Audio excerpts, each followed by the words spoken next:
श्रीशुक उवाच इत्थं शरत्स्वच्छजलं पद्माकरसुगन्धिना न्यविशद्वायुना वातं स गोपालकोऽच्युतः कुसुमितवनराजिसुष्मिभृङ्ग द्विजकुलघुष्टसरःसरीन्महीन्द्रं मधुपतिरवगाह्य चारयन् गाः सह पशुपालबलः सुकूजवेणुं तद्व्रजस्त्रिय आश्रित्य वेणुगीतं स्मरोदयं काश्चित् परोक्षं कृष्णस्य स्वसखीभ्यो अन्ववर्णयन् तद्वर्णयितुमारब्धाः स्मरन्त्यः कृष्णचेष्टितं नाशकन् स्मरवेगेन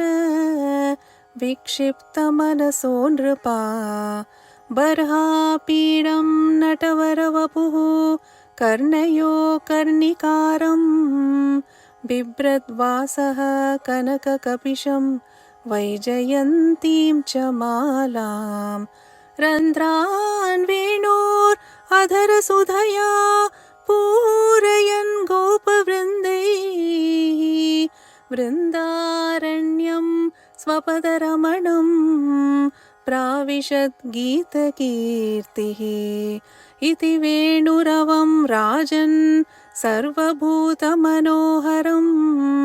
श्रुत्वा व्रजस्त्रिय सर्वाः वर्णयन्त्योभिरेभिरे गोप्यौचुः अक्षण्वदां फलमिदं न परं विदामः सख्यः पशून् अनुविवेश यथोर्वयस्यै वक्त्रं व्रजेशसुतयोरनुवेणुजुष्टं यैर्वानिपीतमनुरक्त कटाक्षमोक्षं चूतप्रवाळबर्ह स्तबकोत्पलाब्ज मालानुपृक्तपरिधान विचित्रवेषो मध्ये विरेचतुरलां पशुपालगोष्ठ्यां रङ्गे यथा नटवरौ क्व च गायमानौ गोप्यः किमाचरदयं कुशलं स्म वेणुः दामोदराधरसुधाम् अपि गोपिकानां भुङ्क्ते स्वयं यदवसिष्ट रसं हृदन्यो हृष्यत्वचुश्रुमुमुचुः तरवो यथार्याः वृन्दावनं सखि भुवो वितनोति कीर्तिं यद्देवकी सुतपदाम्बुज लब्धलक्ष्मी गोविन्द वेणुमनुमत्त मयूरनृत्यं प्रेक्षाद्रिसान्ववरतान्य समस्तसत्वं धन्या स्म मूढमतयोऽपि हरिण्ययेत यानन्दनन्दनमुपात विचित्रवेषौ आकर्ण्य वेणुरणितं सह कृष्णसाराः पूजां दधुर्विरचितां प्रणयावलोकैः कृष्णं निरीक्ष्य वनितोत्सवरूपशीलं श्रुत्वा च त्वत्क्वनितवेणुविविक्तगीतं देव्यो विमानगतयः स्मरनुन्नसाराः बृष्यत्प्रसून्नकबरा मुमुहुर्विनीव्यः गावश्च कृष्णमुखनिर्गतवेणुगीत पीयूषमुत्तभितकर्णपुटैः पिबन्त्यः शावस्नुतस्तनपय कवलास्वतस्तुः गोविन्दमात्मनिदृशाश्रु कलास्पृशन्त्यः प्रायो बताम्बविहगा मुनयो वनेऽस्मिन् कृष्णेक्षितं तदुदितं कलवेणुगीतम् आरोह्य ये द्रुमभुजान् रुचिरप्रवाळान् शृण्वन्ति मीलितदृशो विगतान्यवाचः नद्यस्तदा तदुपधार्य मुकुन्दगीतम् आवर्तलक्षितमनोभव भग्नवेगाः आलिङ्गनस्थगितमूर्मि भुजैर्मुरारेः गृह्णन्ति पादयुगलं कमलोपहाराः दृष्ट्वा तपे व्रजपशून् सह रामगोपैः सञ्चारयन्तमनुवेणुम् उदीरयन्तम् प्रेम प्रवृद्ध उदितः कुसुमावलीभिः सख्योर्व्यधात् स्ववपुषाम्बुद आतपत्रम् पूर्णः पुलिन्द्य उरुगाय पदाब्जराग श्रीकुङ्कुमेन दयिता स्तनमण्डितेन तद्दर्शनस्मररुजस्तृणरूषितेन लिम्पन्त्याननकुचेषु जहुस्तदाधिम् हन्ताय मद्रिरबला हरिदासवर्यो यद्रामकृष्णचरण स्पर्शप्रमोदः मानं तनोति सहगो गणयोस्तदोर्यत् पाणीयसूयवस कन्दरकन्दमूलैः गागोपकैरनुवणं नयतोरुदार वेणुस्वनैकलपदै तनुभृत्सु सख्यः अस्पन्दनं गतिमतां पुलकस्तरूणां निर्योगपाशकृत लक्षणयोर्विचित्रम् एवं विधा भगवतो या वृन्दावनचारिणः वर्णयन्त्यो मितो गोप्यः क्रीडस्तन्मयतां ययुः। Srimad Bhagavatam, Dashamaskandam, Canto 10, Chapter 21, Venu Gita, Song of Krishna's Flute. In this chapter, Lord Krishna enters the forest of Vrindavana during the beautiful autumn season, accompanied by his brother Balarama and their cowherd friends. As he plays his flute, the enchanting sound captivates all living beings, humans, animals, birds, rivers, and even the clouds. The gopis, deeply moved by the melody, begin to speak of Krishna's beauty and divine qualities, expressing their longing and admiration. They marvel at how the flute, animals, and elements of nature are blessed to experience Krishna's presence so intimately. Their descriptions reveal the profound love and devotion they feel as they become completely absorbed in thoughts of him. Shri Shukha Uvacha Itham Sharat Swachha Jalam Padmakara Sugandhina Nyavishat Vayuna Vatam Sago Gopalakochutaha. Sage Shukha said that the forest of Vrindavana was full of clear water and gentle breezes carrying the sweet smell of lotus flowers from the lakes. Lord Krishna, along with his cows and cowherd friends, entered this beautiful forest. Kusumita vanaraji sushmi bringa Dvijakula gushta sarassarin mahindram Madhupati ravagahya charayan gaha Saha pashupala balaha sukuja venum. The lakes, rivers and hills of Vrindavana echoed with the buzzing of excited bees and the chirping of birds flying around the blooming trees. Lord Krishna, along with Balarama and the cowherd boys, entered the forest and began playing his flute while taking care of the cows.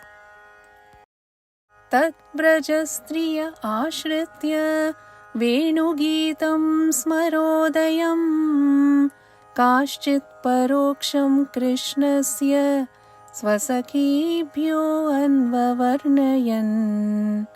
When the young girls in the village of Vraja heard Krishna playing his flute, which awakened feelings of attraction, some of them quietly began talking to their close friends about how wonderful he was. Tat varnayitum arabdaha Smarantyah Krishna cheshtitam नाशकन् स्मरवेगेन विक्षिप्तमनसो नृपा. The cowherd girls started talking about Krishna, but when they remembered what he had done, they became so overwhelmed with feelings of attraction that they couldn't continue speaking. Barhapidam natavaravuh karnayo karnikaram bibrat vasah kanakakapisham vaijayantim chamalam randran venor adharasudhaya पूरयन् गोपवृन्दै वृन्दारण्यं स्वपदरमणं प्राविशत् गीतकीर्तिः. Lord Krishna wore a peacock feather on his head, blue flowers on his ears, a bright yellow cloth, and a beautiful garland. He looked like the best dancer as he walked into the forest of Vrindavana, leaving his footprints behind. He played his flute with the sweetness of his lips, while the cowherd boys sang about his greatness. Iti venuravam rajan sarvabhutamanoharam shritva vrajastriya sarvaha varnayantyo bhire bhire. O King Parikshit, when the young girls in Vraja heard Krishna's flute, which charms everyone who hears it, they hugged each other and started talking about its beautiful sound. Gopya uchuhu akshan vadam phalamidam na param vidamaha sakyah pashun anuvivesha yatorvayasyai vaktram vrajesha sutayor anuvenu chushtam yervani pitam anurakta kataksha moksham. The cowherd girl said, "Dear friends, anyone who sees the lovely faces of Nanda's sons is truly lucky. As Krishna and Balarama walk into the forest with their friends and cows, they play their flutes and look kindly at the people of Vrindavana. We believe there is nothing more beautiful to see." Chuta pravala parha stabakotbalabja malanuprikta paridhana vichitra vesho मध्ये विरेजतुरलं पशुपालगोष्ठ्यां रङ्गे यथा नटवरो क्व च गायमानौ. Krishna and Balarama wore beautiful clothes with garlands and decorated themselves with peacock feathers, lotuses, lilies, fresh mango shoots, and flower buds. Among the cowherd boys, they looked bright and splendid, just like the best dancers on a stage. Sometimes they also sang. Gopyaha kimacharadayam kushalam sma venuhu damodhara adhara sudham api gopikanam bhunkte swayam yadavasishta rasam hridanyo hrishyatvacho shrumumuchuhu taravo yatharyaha. Dear gopis, the flute is so lucky to enjoy the sweet touch of Krishna's lips. It was made from a humble bamboo that grew quietly on the bank of the Yamuna river, waiting patiently until Krishna chose it. The bamboo trees show their happiness, and the river feels so joyful that her lotus flowers bloom brightly. Vrindavanam sakhi bhuvo vitanoti kirtim yat devaki suta padambujalabdha lakshmi govinda venu manumatta mayura nrityam prekshadrisanva varatanya samasta sattvam. O friend, Vrindavana has become a very special place because it has blessings of Krishna's presence. When the peacocks hear Krishna's flute, they dance with joy, and when other animals see them from the hills, they are amazed and stand still. Dhanyasma mudhamatayopi harinyayeta yanandanandanamupata vichitra vesho akarnya venuranitam saha krishna saraha पूजां तथोर्विरचितां प्रणयावलोकैः. The deer are truly lucky, even if they seem simple, because they have come so close to Krishna, the son of Maharaja Nanda, who is beautifully dressed and playing his flute. Both the male and female deer look at him with love and devotion, as if they are worshipping him. Krishnam nirikshya vanitotsavarupashilam Shritva cha tvatkvanita venu vivikta gita Devyo vimanagataya smaranunnasaaraha Brashyat prasunna kabara mumuhurvinivyaha. Krishna's beauty and charm bring joy to all women. Even the wives of the demigods flying in the sky with their husbands become amazed when they see him and hear his sweet flute. Their hearts are filled with love, and they get so lost in his presence that the flowers in their hair fall. Gavascha Krishna mukha nirgata venu gita piyushamuttabhita karna putai pibantyah Shavasnutastanapaya kavalasmatastuhu Govindamatmani drishashru kalasprashantyah. The cows lift their ears to hear the sweet sound of Krishna's flute. The calves holding milk in their mouth from their mothers stop and stay still. With tears in their eyes, they look at Krishna and feel him in their hearts. Prayo batamba vihaga munayo vanesmin Krishne kshitam taduditam kalavenu gita Arohya ye drumabhujan ruchirapravalan Shrinvanti militadrisho vigatanyavachaha. O mother in this forest, all the birds sit on the lovely tree branches to see Krishna. They close their eyes and quietly listen to the sweet sound of his flute. They don't care about any other noise. These birds must be as wise as great saints. Nadyastada tadupadharya mukunda geetam Avartalakshita manobhava bhagna vegaha Alinganasthagitamurmi bhujir murare Grihnanti padayugalam kamalopaharaha. When the rivers hear Krishna's flute, they feel a deep love for him. Their steady flow stops and their waters swirl in circles. With their waves, they reach out to touch Krishna's feet and offer him lotus flowers. Drishtva tape vrajapashun saharama gopaihi sancharayantam anuvenum udirayantam prema pravriddha uditaha kusumavalibihi sakyorvyadhat svavapushambudha atapatram. Krishna walks with Balarama and the cowherd boys, playing his flute while taking care of the animals, even in the hot sun. A cloud sees this and out of love uses its cool drops of water to make an umbrella to shade Krishna, its dear friend. Purnaha pulindya urugaya padabjaraga Shri kunkumena daita stanamanditena Taddarshana smara rujas trinarushitena Limpantya nanakucheshu jahustadadhem. The tribal women of Vrindavana feel strong emotions when they see the grass stained with red kumkuma powder.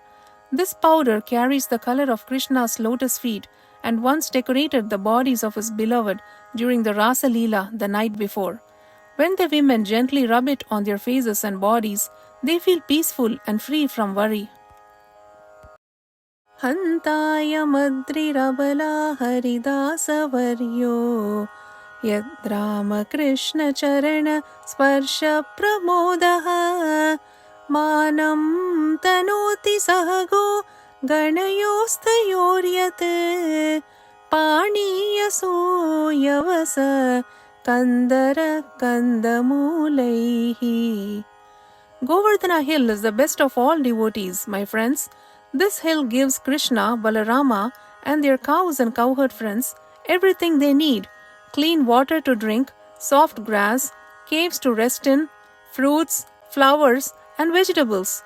In this way, the hill shows love and respect to the Lord.